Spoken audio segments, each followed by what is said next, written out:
السلام عليكم ورحمة الله تعالى وبركاته، وصباح الخير. فضيحة كروية، فضيحة بأتم معنى الكلمة. صبر اللموشي ما تداركش خسارة بلجيكا، ما تداركش معناتها المباراة اللي خسرها. دونك معناتها نستاهلوا، آه، نستاهلوا هذاك بهامتنا.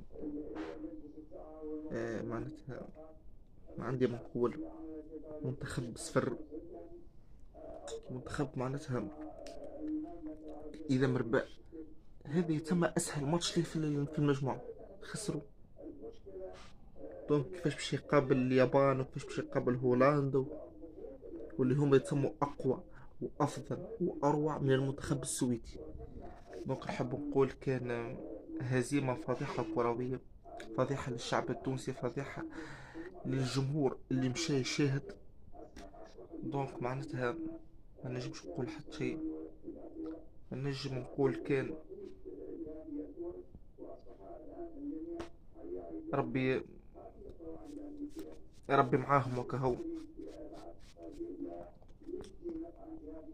الواحد ما نجمش ينحي خشمه من وجهه، بلاده تبقى بلاده. لازم يكون الواحد عنده الوطنية، خاطر المنتخب التونسي تشوف في غياب لاعبين مهمين ومهمين جدا انك تخسر وتدخل اهم ثلاثة لاعبين عندك في الدقيقة 88. دونك معناتها صبر اللموشي ظلت، صبر اللموشي يتحمل مسؤوليته، صبر اللموشي معناتها خسارة مدوية، صبر اللموشي ضربتين في الراس يوجعوا. دونك آه هذيك هي.